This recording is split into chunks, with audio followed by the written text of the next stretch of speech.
Ok, estamos en la primera carta de Pedro, estamos finalizando, hoy finalizamos con ella. Capítulo 5, versículos 12 al 14. Y el nombre del tema se llama Conclusión y despedida a las iglesias de Asia Menor. Conclusión y despedida a las iglesias de Asia Menor. Y la semana pasada, pues, el apóstol Pedro nos enfocó en una petición espiritual, pero también nos mostró la gloria eterna que se expresó en el Señor Jesucristo.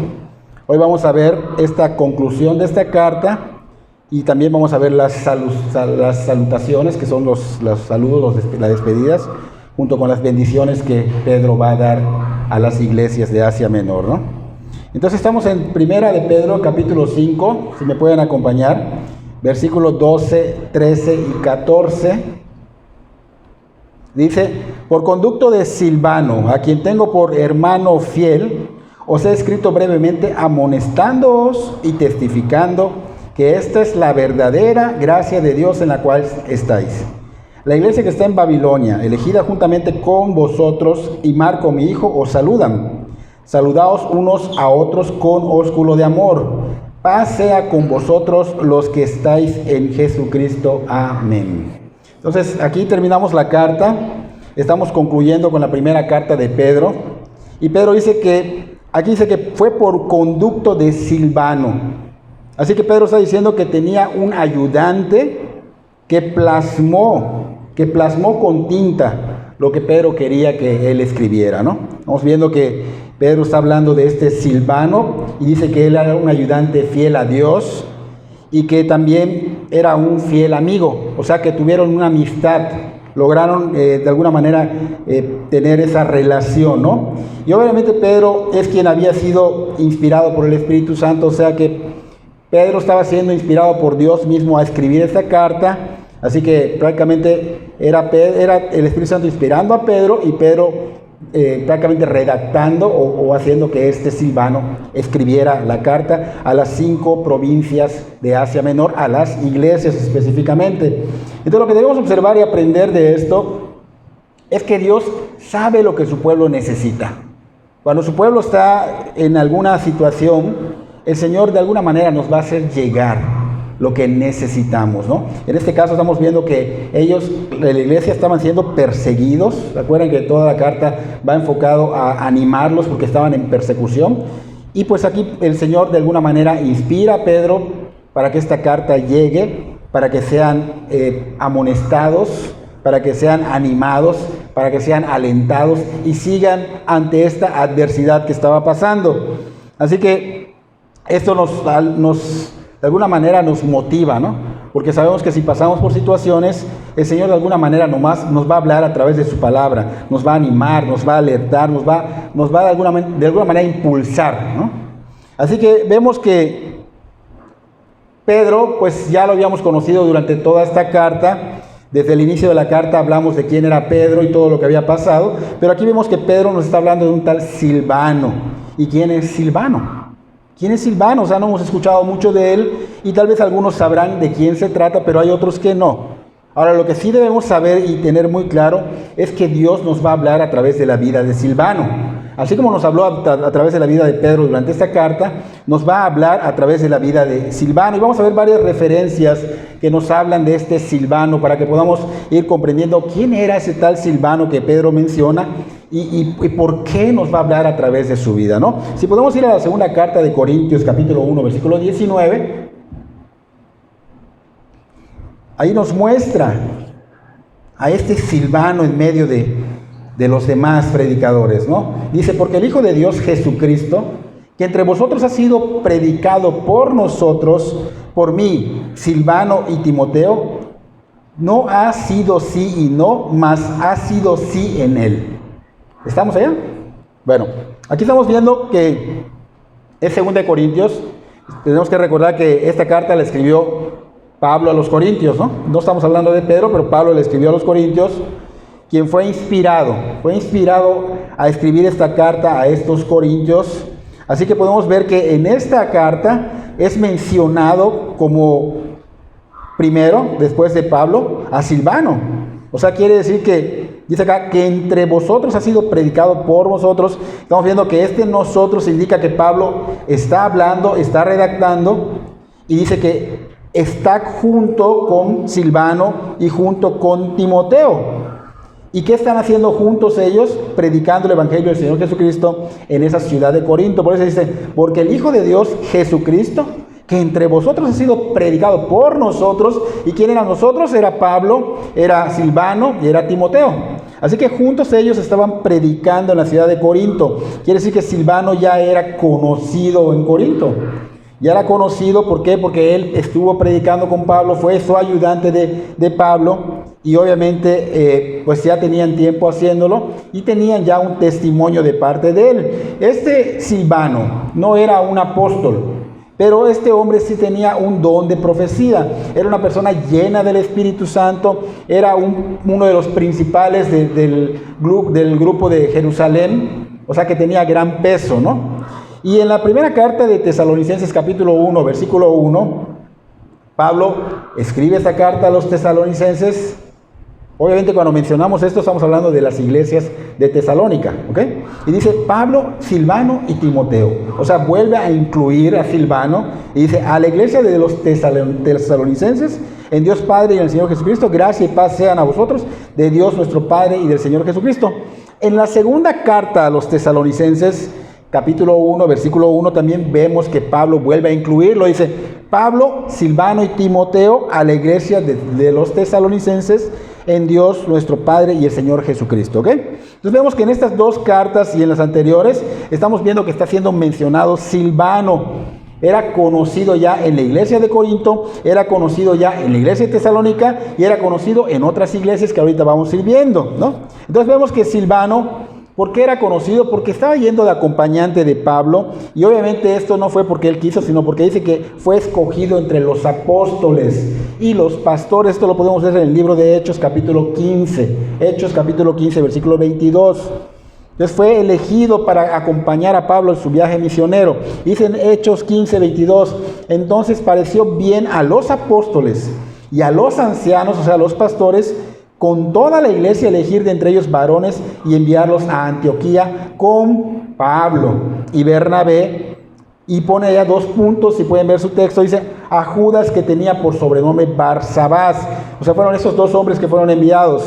Y a Silas, pero vemos que acá Silas no tiene un sobrenombre, pero dice acá varones principales entre los hermanos. Entonces podemos ver que Barsabás y Silas eran personas que tenían gran peso en la iglesia, eran principales, eran maduros, eran llenos del Espíritu Santo dentro de esa iglesia de Jerusalén. Y seguramente estás pensando que ¿dónde está el nombre de Silvano? Porque acá dice Silas, ¿no? Estamos viendo que es Silas, seguramente se confundió el pastor, pero no me he confundido, ¿ok?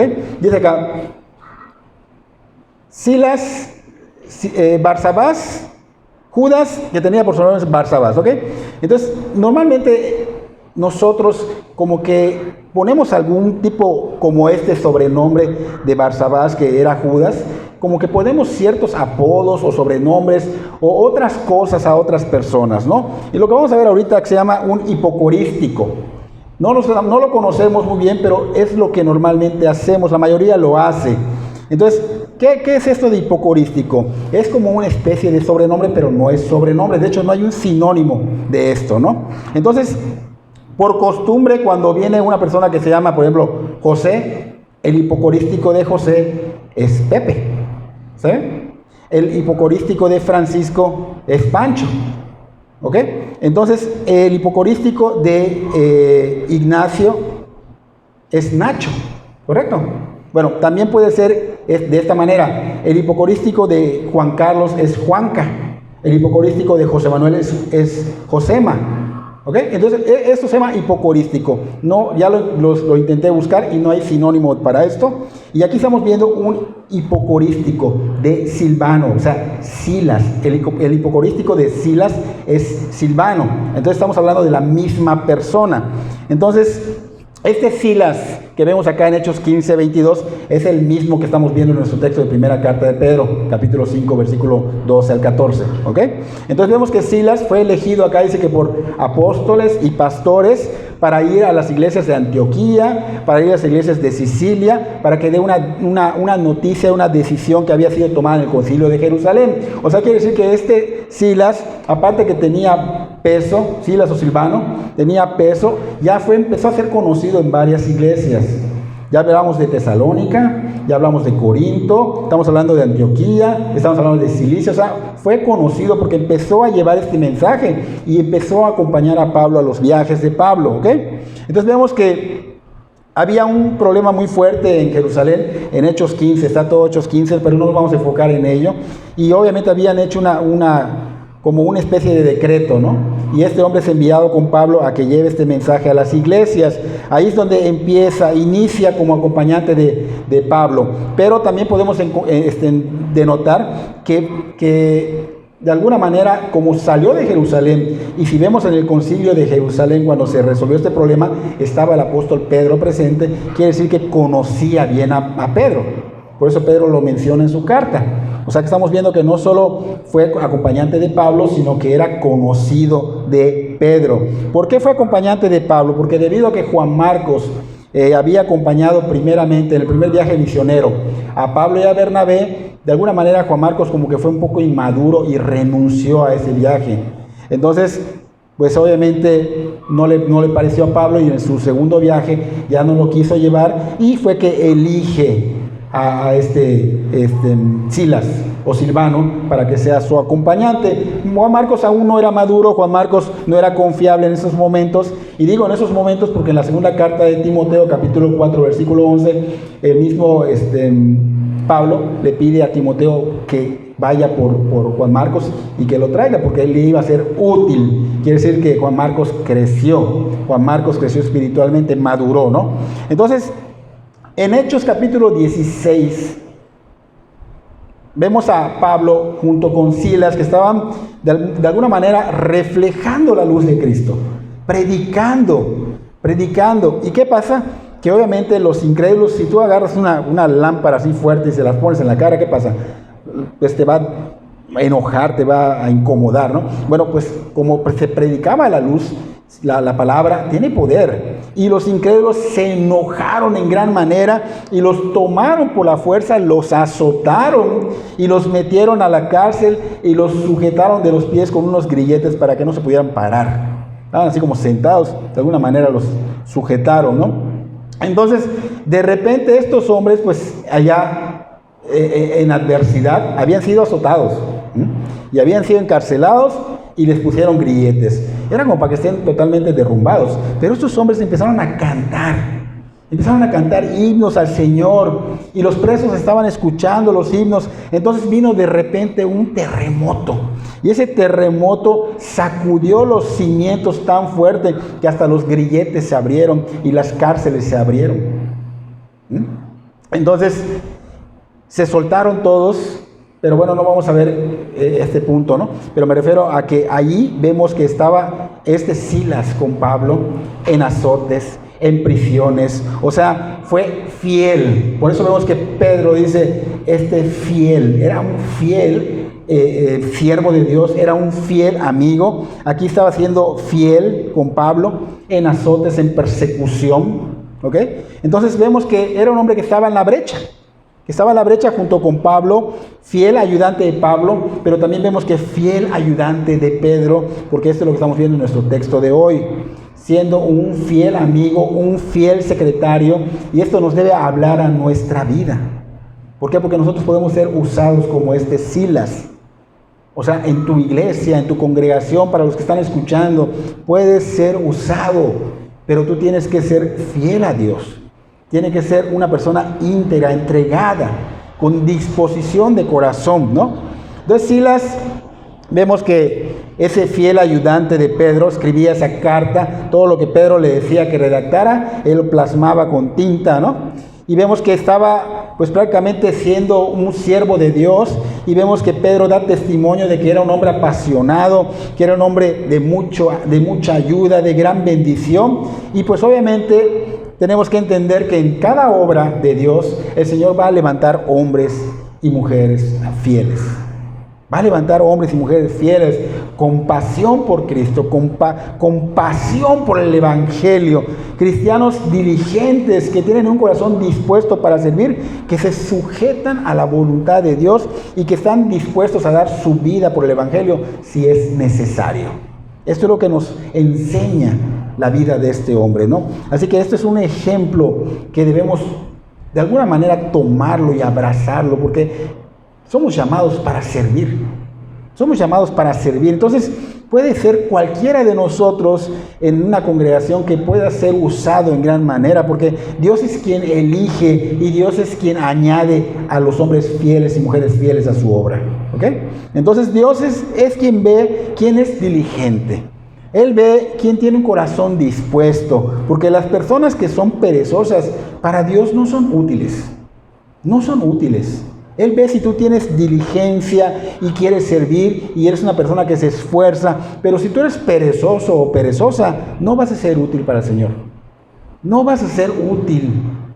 Entonces, el mismo Señor Jesucristo lo dijo en Mateo capítulo 9, versículos 37 y 38. Dice, entonces dijo a sus discípulos, la mies es mucha, pero los obreros son pocos. Por tanto, rogad al Señor de la mies que envíe obreros a su mies. El Señor está reconociendo que hay muy pocos obreros. ¿Por qué? Porque no todos tienen ese corazón dispuesto. Hay pereza espiritual. Hay pereza en nuestra propia vida secular. Entonces, la pereza no es algo que a Dios le agrade. Entonces, si tú eres diligente en las cosas de fuera, vas a ser más diligente en las cosas del Señor. ¿Por qué? Porque de alguna manera Él conoce tu corazón y Él te va a capacitar. Entonces el Señor dice que hay pocos obreros porque hay pereza en la iglesia, no hay una rendición total. O sea, me medio rindo. Y no es lo que Dios quiere. Dios quiere que rindas toda tu vida a su señorío. Entonces el Señor obviamente no lo podemos engañar y Él sabe si verdaderamente estás rindiendo toda tu vida, y nos dice que como hay pocos obreros, estemos rogando. Como iglesia debemos rogar para que el Señor añada. Podemos ser nosotros, pero para que añada esos obreros fieles y apasionados, para que seamos esos obreros fieles y apasionados. No solo que traiga a otros, sino que nosotros seamos obreros fieles y apasionados por el Evangelio de Cristo, ¿no? Para que el Señor los prepare y sean de gran bendición como lo era Silvano o Silas, que sea de gran ayuda para el ministerio como lo fue Silvano o Silas en la vida de Pedro y en la vida de Pablo. Así que aquí vemos que dice Pedro también, en el mismo versículo 12, estamos en la primera carta de Pedro, capítulo 5, versículo 12, dice, os he escrito brevemente, amonestándoos y testificando que esta es la verdadera gracia de Dios en la cual estáis, dice Pedro, ¿no? Entonces vemos que acá que el propósito del apóstol Pedro de escribir esos 5 capítulos a los cristianos de Asia Menor era para animarlos. Por eso dice acá, os he escrito brevemente, porque eran solo 5 capítulos, para amonestarlos. Era una manera de exhortarlos para que entiendan la verdadera gracia de Dios en la que se encontraban, porque a veces con la persecución, pues como que dudaban, como que desconfiaban. Está siendo perseguido, está siendo atacado. ¿Y qué pasó? ¿Se olvidó de mí? Entonces Pablo les está amonestando, les está exhortando. Ustedes están en la gracia, se encuentran en la gracia de Dios. Ustedes ya son salvos, son privilegiados. Entonces, esta amonestación era para que entendieran y reconocieran que ellos estaban sostenidos por la gracia divina del Dios omnipotente. ¿Ok? Que estaban en esa gracia solamente ¿por qué?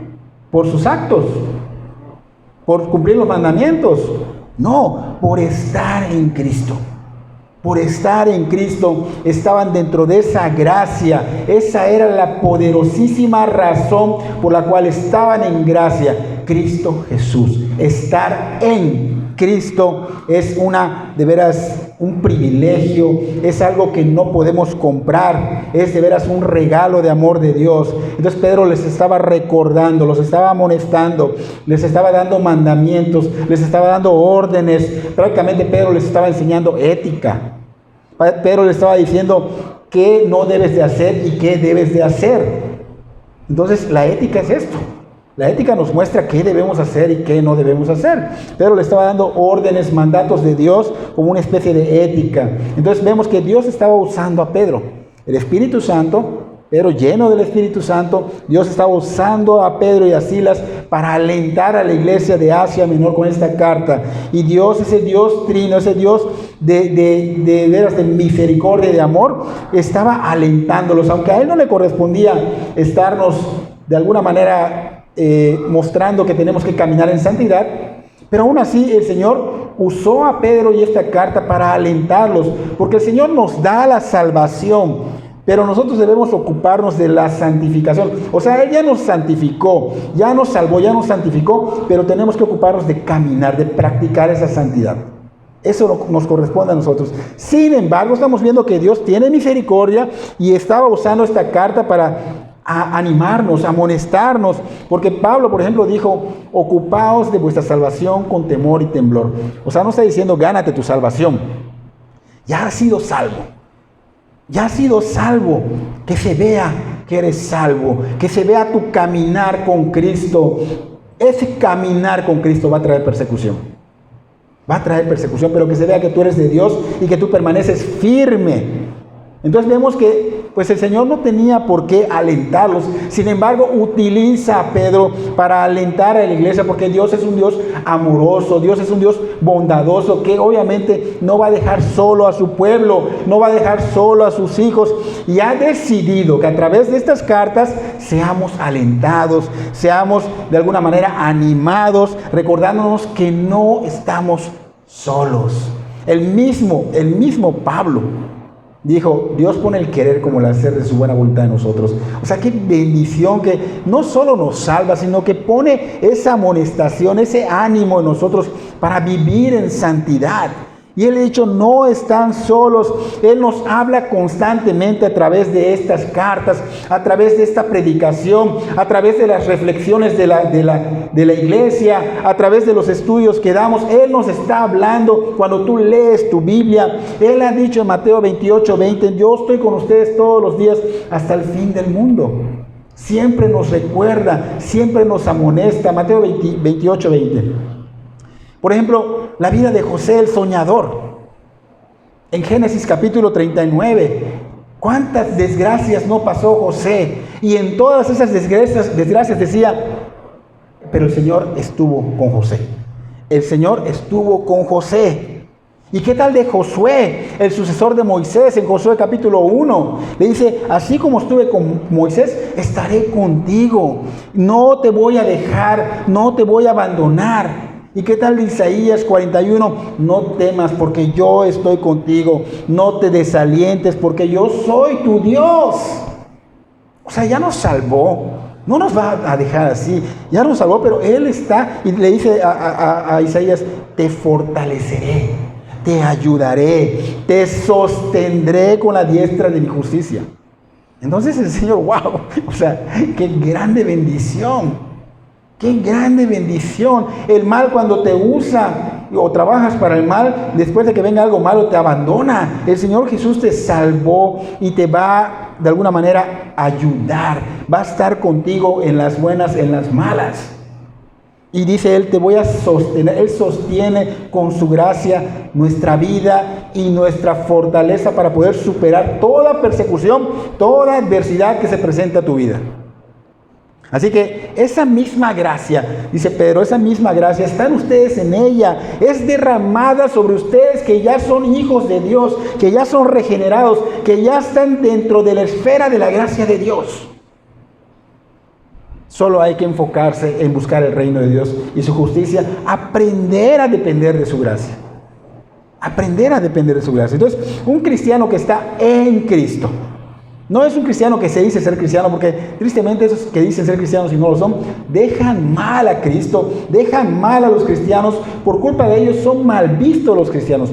Pero un cristiano que está en Cristo puede mantenerse firme en la fe, así venga lo que tenga que venir. Así el mundo se esté cayendo en pedazos.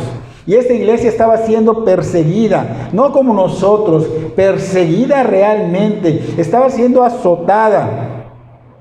Pero Pedro les recordaba que estar en Cristo, esa es la poderosa razón por la que Pedro les estaba animando a esas 5 provincias de Asia Menor, o sea, a las iglesias de esas 5 provincias, de que pueden mantenerse fuertes, de que pueden mantenerse firmes.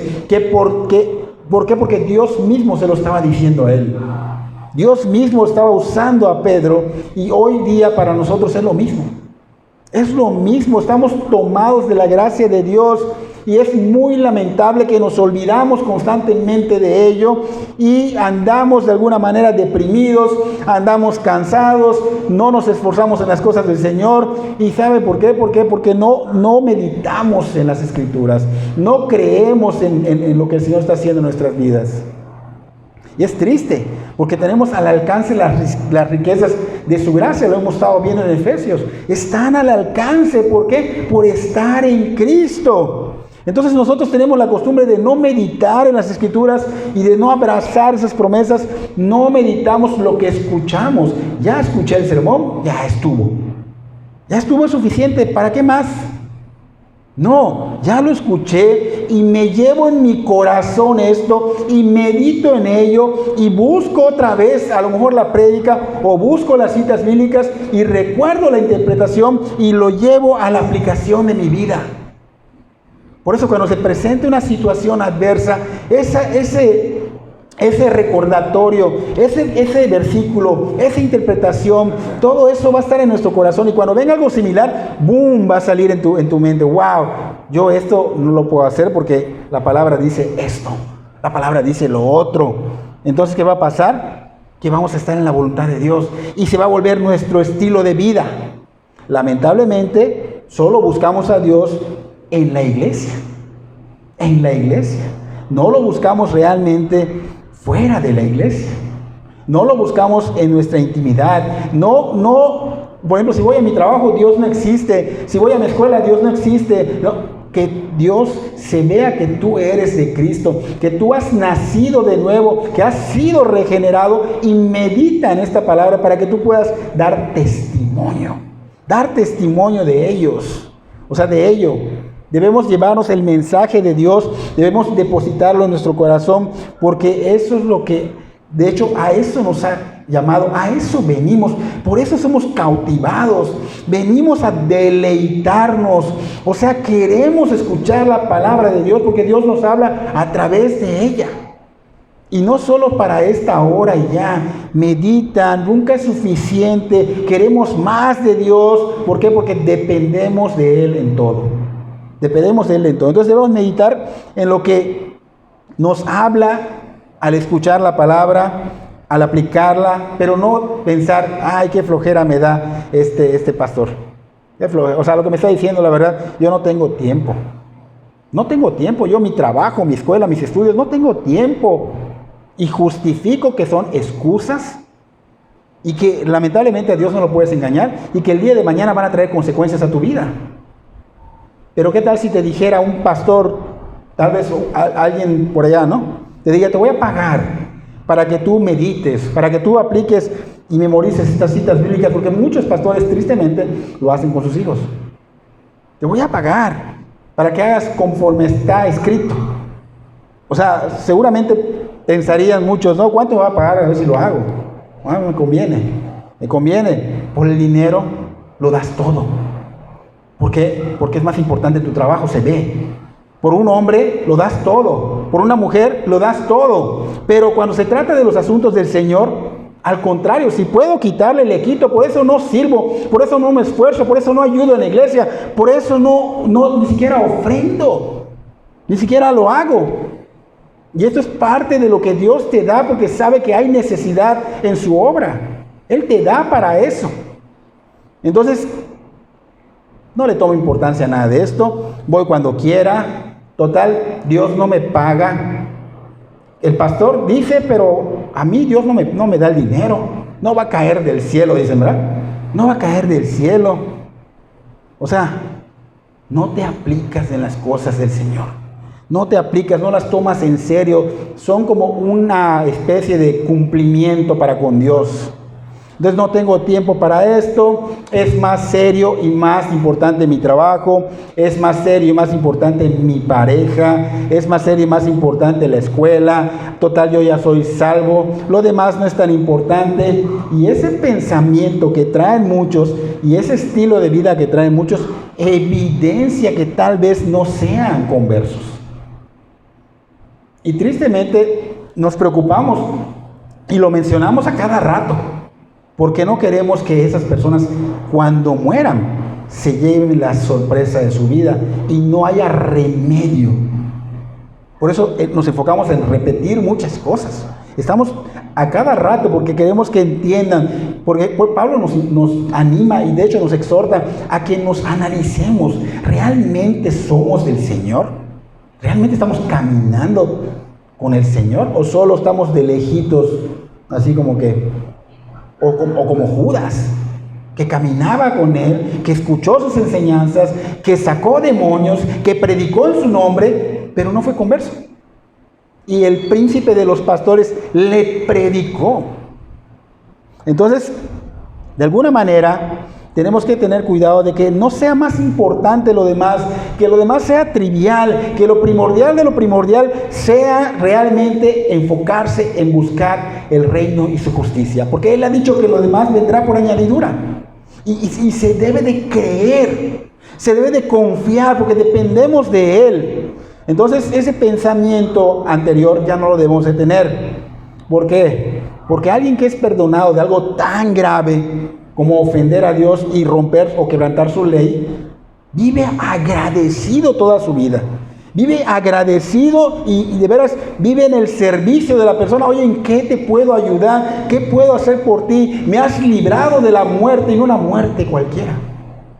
Me has librado de la muerte. Si seguro alguien te libra de la muerte física, vas a estar allá viendo la manera de agradar a la persona. ¿Cómo te puedo ayudar? Oye, yo quiero gratificar. Oye, yo quiero... Pero en las cosas del Señor se nos olvida que nos ha salvado de un infierno.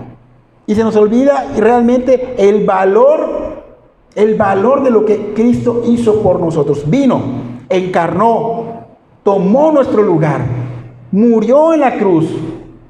Y no cualquier cosa. La ira del Padre cayó y no se ve totalmente física. Aplastó a Cristo, destruyó a Cristo. ¿Acaso estamos valorando esto? ¿Acaso realmente estamos viendo que nos ha perdonado y que el perdón tuvo un costo terrible? Terrible. Yo viviría, tal vez no lo estoy haciendo, yo debería vivir eternamente rendido a sus pies, eternamente agradecido por haberme librado de ese infierno. Sin embargo, la mayoría de los cristianos, y me incluyo, no lo valora. La gran mayoría no ve de lo grave que fue salvado, de lo caro que costó esa salvación. Se olvidan que no pagaron por la salvación. Se olvidan que no dijeron, bueno, con mis obras voy a hacer algo para ganarme esto. Se olvidan de que no pueden pagarlo, aún tengan riquezas. Se olvidan de que no alcanzarían ni con todo el oro de este mundo, ni de todo el universo, para poder pagar lo que el Señor Jesucristo hizo por nosotros en la cruz del Calvario. Se olvidan. No saben el verdadero costo de la salvación y se olvidan de que Dios es quien nos dio la vida, nos rescató y nos sustenta con el poder de su palabra. Nos sustenta, dice Hebreos 1:3, con el poder de su palabra. Entonces, y para las personas que no son conversos, porque ahorita estamos hablando para los que son conversos, pero para los que no son conversos, se les olvida que es Dios quien da una gracia, y en esa gracia es, para empezar, les da vida, les da inteligencia, les da fortaleza, les da habilidades, y por eso puedes tener tus provisiones, porque Dios te ha dado todo esto. Y no solo eso, te da hasta posiciones jerárquicas en los trabajos. Es Dios, pero es que yo ni voy a la iglesia, Dios no me está dando esto, yo lo estoy ganando por mí mismo. No, es Dios. Es Dios quien te da la habilidad para que tú hayas tenido ese puesto. Por ejemplo, Poncio Pilato. Poncio Pilato, romano, gentil, prefecto de Judea, escuchó del mismo Señor Jesucristo sobre su posición militar dentro del imperio romano en el Evangelio de Juan capítulo 19, versículo 9 al 11. Dice Pilato, entra al pretorio y le dijo a Jesús, ¿de dónde eres tú? Mas Jesús no le dio respuesta, dice. Entonces Pilato le dijo, ¿a mí no me hablas? O sea, ¿no me contestas? ¿No sabes que tengo autoridad para crucificarte y que tengo autoridad para soltarte? Jesús responde, ninguna autoridad tendrías contra mí si no te fuese dada de arriba. Un inconverso, un gentil, inconverso totalmente. El Señor señala la posición que tenía Pilatos por la gracia de Dios. Entonces, dice la palabra en Daniel capítulo 2, versículo 21, que Dios pone y quita a los gobernantes. Que Dios los pone y los quita, y por algo los pone. Lamentablemente, voy a salir un poquito de esto, lamentablemente los cristianos no están haciendo lo correcto. Debemos orar por las autoridades, así sean malas. Dios lo permitió por algo, a lo mejor necesitamos que nos corrijan. Porque Babilonia así fue. Cuando Nabucodonosor vino, Dios permitió esto porque necesitábamos que nos pongan en cintura. Y lo mismo puede estar pasando ahora. Ahora, ¿qué tenemos que hacer? Orar. Nabucodonosor se convirtió a Cristo. Podemos orar por nuestros presidentes, gobernadores y el presidente de la República. Podemos orar por ellos. No hablar mal de ellos, orar por ellos. Entonces, esto nos lleva a entender que no podemos hacer nada si no es por la gracia de Dios. No podemos vivir si no es por la gracia soberana de Dios. Él es el Dios de toda gracia. Lo vimos recientemente en Efesios. Es el Dios de toda gracia. Así que Dios sigue llevándose el mérito en todo, hasta para los inconversos. Y Él es el único que debe ser honrado y glorificado. Y Él es el único que debe recibir la alabanza, porque Él nos ha dado gracia para poder hacer lo que hacemos. Y para los que ya son salvos, Él nos ha dado gracia redentora. Cuando rendimos nuestra vida al Señor Jesucristo, es la gracia redentora. Y Él nos da la gracia, no solo la redentora, la gracia para poder estar firmes en contra de toda oposición o de toda adversidad, como estaba pasando con la iglesia de Asia Menor. Estaba siendo perseguida y Dios estaba dando la fortaleza, la gracia que los fortalecía para que pudieran estar firmes en estas situaciones. Y esta gracia no ha vencido. ¿Tiene caducidad? No tiene caducidad. El Señor derrama su gracia sobre sus hijos como una fuente inagotable. Como una fuente inagotable, porque si no fuera Dios. Él es Dios. Si se agotara, no sería Dios. Es por la justicia de Cristo que se nos es dado la herencia y las riquezas de su gracia. Riquezas inagotables para su gloria. Para su gloria.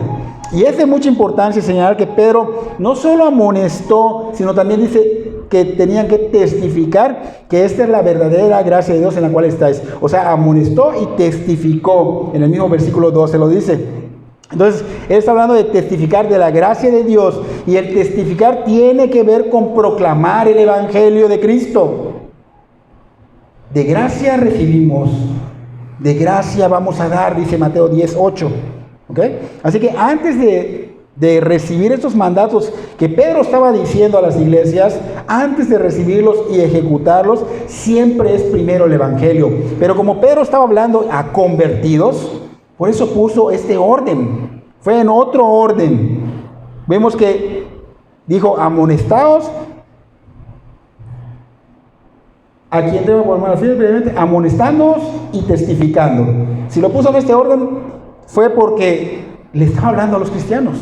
Pero el orden correcto es primero testificar. O sea, el Evangelio debe ser primero para después seguir los mandamientos. Porque no podemos cumplir los mandamientos si no hemos sido salvos.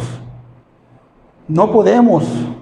Entonces, es importante que entendamos que para poder llevar una vida cristiana, para que podamos obedecer los mandamientos de Dios, si no hay una regeneración primero por el Evangelio de Cristo, no se puede. Así que lo primero siempre va a ser el Evangelio de Cristo, y después de ser regenerado, la obediencia a estos mandatos. Como dijimos hace un rato, la palabra de Dios debe ser guardada en el corazón. Ya somos regenerados, ahora hay que guardar la palabra en el corazón, pero no solo como un conocimiento, sino como una manera, un estilo de vida.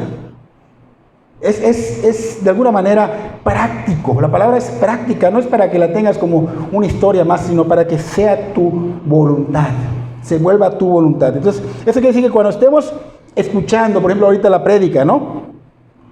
Digamos, no, esto no es solo un conocimiento más. O sea, porque nuestra naturaleza nuestra nueva naturaleza debe reaccionar, como dijimos hace rato, en querer, wow, el tesoro, en querer atesorarlo, en decir, este es un banquete, en querer deleitarme con ese sermón y meditar en él y hacerlo prácticamente de mi vida. ¿Cómo lo voy a aplicar? ¿Cómo lo puedo aplicar? ¿Por qué? Porque es Dios quien te está hablando, es Dios quien te está dirigiendo, y la palabra dice que nos santifica, es Dios que nos está ayudando a santificarnos, pero está en nosotros obedecer, está en nosotros sujetarnos. Entonces, como nuevas criaturas, debemos atesorarla. Es un tesoro para ti la palabra. Cuando tú vas a cobrar dinero, ¿te duermes? No te duermes. ¿Te da flojera ir?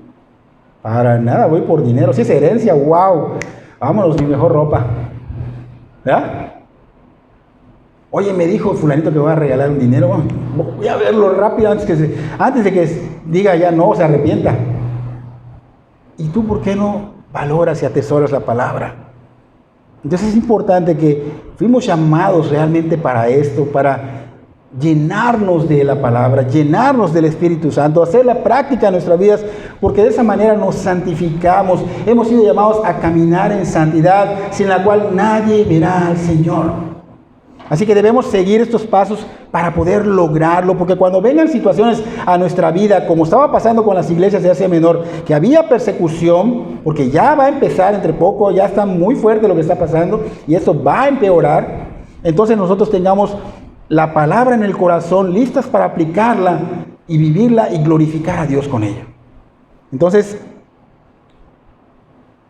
cuando venga una tentación, o sea, oye, mucha gente dice, no, pues que yo tenía que ganar dinero y por eso no fui a la iglesia, o yo tenía que ir a ver a alguien. ¿Sabes qué? Rotundamente no. No. Rotundamente no.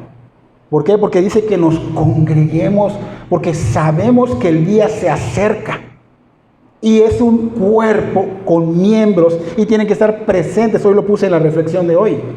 Tenemos que estar presentes para que pueda ser una unidad, ese cuerpo de Cristo, y podamos decir no rotundamente, y después del servicio vemos lo que tengamos que ver. Pero esto no ocurre muy seguido, es muy raro. ¿Por qué? Porque nuestro corazón no late de acuerdo a la palabra de Dios. Nuestro corazón es un nuevo corazón. Somos una nueva creación y debemos de latir con la palabra, vivir al ritmo de la palabra. No debemos codiciar a la mujer del prójimo, no debemos codiciar al hombre de otra mujer, no debemos ver a hombres y mujeres con lujuria. Y cuando sabemos esto, cuando viene la tentación, eso es algo que va a estar en nuestro corazón y nos va a venir a nuestra mente, y no podemos hacer esto. ¿Para qué? Para que estemos firmes, porque la persecución no solo es que te maltraten, son tentaciones, son pruebas. Que si hay la tentación de robar, de fraudear, de no pagar esto, de que me dieron un cambio en la tienda y no lo devolví, o sea, todas estas cosas, ¿qué es lo que es correcto? ¿Qué haría el Señor? ¿Cómo lo debo de hacer? Entonces, cuando nos demos cuenta, aplicando todas estas cosas, que son prácticamente mandatos de Dios, no robar, no adulterar, no codiciar, no, son mandatos de Dios. Cuando verdaderamente lo estemos aplicando, cuando te des cuenta, ya es tu estilo de vida. Ya te acostumbras, ya es parte de ti. Y ya no es difícil. Al contrario, es bueno, agradable y perfecto. La voluntad de Dios, ¿no? Así que cuando veas tu vida ya refleja un caminar tras las huellas del que te compró, el Señor Jesucristo. Entonces, continuamos con el versículo 13, dice, la iglesia que está en Babilonia, elegida juntamente con vosotros, y Marcos, mi hijo, os saludan. Entonces, aparentemente Pedro redacta esta carta desde una iglesia que se encontraba dentro de una ciudad y él la nombra Babilonia. Probablemente se refería a la ciudad literal de Babilonia porque en ese tiempo aún existía esa Babilonia. Aunque algunos creen que se trata de un nombre figurativo para referirse a Roma o un nombre figurativo para referirse a Jerusalén. Exactamente no lo sabemos. Y si Dios no nos ha mostrado esto correctamente, mejor no hablamos, ¿no? Nada más decimos que pueden ser estos tres puntos. Entonces, tenemos que entender que Babilonia y Roma en el tiempo de Pedro eran famosas por su perversidad y por su rebelión espiritual. Exactamente como la Babilonia antigua. Y Jerusalén no se quedaba atrás. Jerusalén era rebelde, no daba fruto. ¿Se acuerdan de los tiempos del Señor Jesús? La higuera no daba fruto. Entonces, ¿por qué decimos que Jerusalén estaba en rebeldía? Porque acuérdense que Jerusalén, cuando el Señor iba a llegar a la entrada triunfal, un poquitito antes, dice que el Señor lloró por ella. ¿Se acuerdan? Mateo capítulo 23, versículo 37, Jerusalén, Jerusalén, que matas a los profetas y que apedreas a los que te son enviados, ¿cuántas veces quise juntar a tus hijos como la gallina junta sus polluelos debajo de sus alas y no quisiste? Estamos viendo el Señor triste. ¿Por qué? Porque Jerusalén, cuando llegó fue pompa, ¿verdad? Recibieron al Señor Jesús, en ese burrito llegó el Señor Jesús, y las alabanzas, y wow, el Señor, y en las alturas y todo, ¿se acuerdan? Pero el Señor sabía que unos días más, una semana después, iba a ser crucificado, porque estos iban a estar gritando, mátenlo, crucifíquenlo. O sea, realmente conocía el corazón de las personas que estaba duro, que iban a ser incrédulos y que obviamente no se iban a arrepentir. Entonces, ¿qué le esperaba a Jerusalén? Y eso en el año 70 le esperó algo fuerte. Y esta carta de Pedro más o menos fue en los años 60 después de Cristo. En los años 70 pues vino algo tan fuerte que devastó a Jerusalén. Ahora, allá dentro de Jerusalén había la iglesia, donde estaba el concilio, donde era Jacobo el que estaba prácticamente como el principal del concilio. ¿Ok? Entonces quiere decir que puede ser de allá que Pedro estaba escribiendo la carta, puede ser de Babilonia, que también estaba cerca, o puede ser de Roma, porque también estuvo en Roma. ¿Ok? Así que cualquiera de las tres, Pedro manda saludos a las iglesias de las 5 provincias de Asia Menor. Y Pedro también habla de Marcos acá, como su hijo espiritual en la fe. Es el mismo Marcos que Pablo había dicho que no lo iba a llevar. Aquí Pedro está hablando como su hijo espiritual en la fe. Quiere decir que este Juan Marcos creció. Entonces se ve que Pedro lo apreciaba mucho porque lo menciona con mucho amor, ¿verdad? Dice, y Marcos mi hijo. O sea, wow, lo menciona con mucho amor. Y también vemos que lo está involucrando en esta carta. Este era Juan Marcos, el escritor del Evangelio de Marcos. Él fue el que aquí está hablando Pedro. Entonces, dijimos que fue inmaduro, que Pablo no lo llevó al viaje misionero, pero vemos que creció en la fe, vemos que terminó haciendo cosas buenas, vemos que está aquí siendo mencionado, o sea, se aplicó. Y Dios es fiel, lo usó para su gloria. Entonces, tenemos que nosotros aplicarnos, aunque hayamos llevado un ritmo tal vez malo ante Dios, pidámosle perdón a Dios. Primera de Juan 1:9 dice que si nosotros confesamos nuestros pecados, Él es fiel y justo para perdonarnos y quitar toda maldad. Y yo lo creo. Entonces, si hoy, al día de hoy, hicimos mal todo lo que está atrás, empecemos de nuevo y apliquémonos. Y Pedro vemos que termina su carta con saludos y bendiciones. Saludados unos a otros con ósculo de amor. Este puede ser un saludo un saludo santo, un beso santo. Y dice, paz sea con vosotros los que estáis en Jesucristo. Amén, ¿no? Entonces, concluye aquí Pedro con saludar, demostrando el amor de Dios los unos con los otros. Y también vemos que pronuncia una bendición de paz. Y estas dos cosas, tanto amor de los unos con los otros y la paz, son esencialmente necesarios para la vida de las personas que están siendo perseguidas. para las que están pasando tribulación. Debe de haber esto, el amor los unos con los otros, el apoyo entre hermanos, el congregarnos para que haya ese apoyo y debe haber esa paz, pacificación, porque la paz ya nos la dio Cristo. Entonces, es esencial, es esencial. Así que recordemos que las iglesias de las 5 provincias de Asia Menor estaban pasando por persecución, por eso fue esta carta y Pedro los animaba y les recordaba que hay que recordar el Evangelio, que hay que predicarnos el Evangelio. Es que ese pastor todo el tiempo predica el Evangelio y yo ya me lo sé. Tenemos que constantemente predicarnos el Evangelio. No solo es medio recordarlo simplemente, sino que debemos meditar en él y pedirle a Dios que el Espíritu Santo nos dé claridad, luz, para valorar y poder humillarnos bajo la poderosa mano de Dios, porque Cristo es el Señor y Cristo, sin Él, estábamos perdidos. Entonces, Cristo es el Señor por quien fueron salvados estos destinatarios de esta primera carta de Pedro. ¿Quiénes eran? Las 5 provincias, las iglesias de las 5 provincias de Asia Menor. Pero también por Cristo nosotros somos salvos. Hoy día tenemos el mismo privilegio que ellos y la misma gracia que ellos tenían, la tenemos nosotros, y obviamente debemos ser agradecidos con Dios y mantenernos firmes y dar testimonio de ello. Entonces tenemos que estar constantemente predicándonos el Evangelio porque se nos olvida. No que se nos olvide en conocimiento, se nos olvida en nuestro corazón. No podemos realmente valorar lo que Él hace si no estamos y pidiéndole al Señor que obre en nosotros. ¿Para qué? Para que podamos estar realmente firmes, para que podamos dar un buen testimonio. Y para los que no son salvos, es la oportunidad. Es la oportunidad de rendir tu vida al señorío de Jesucristo para que seas salvado y tú puedas gozar de esta gracia de Dios. Y de esta manera pues vemos que Pedro finaliza su carta animando a todo cristiano, animándonos a nosotros en medio de cualquier adversidad, en medio de cualquier persecución, amonestando a que vivamos siempre en el Evangelio, siempre en la gracia de Dios, orando por paz para que la gracia de Dios abunde entre los que estamos en Cristo. Entonces espero que Dios obre en nuestras vidas como cristianos y que obre en la vida de las personas que no lo son. Debemos orar como iglesia por ellos y debemos dar testimonio con nuestra vida aparte de palabra. Espero que Dios bendiga sus vidas grandemente.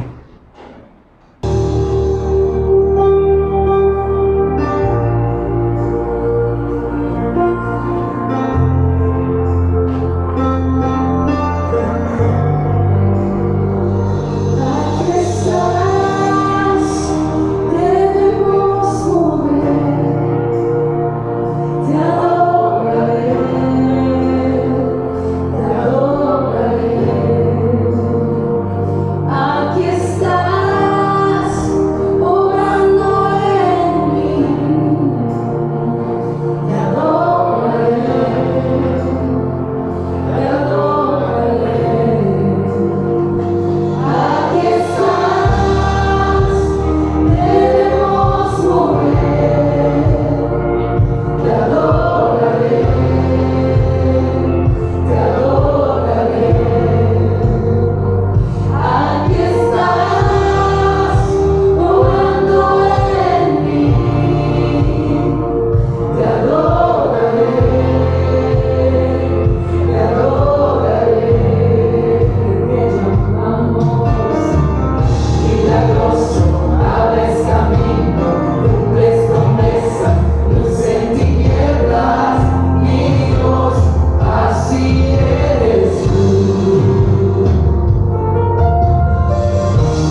está sobrando, aunque no pueda.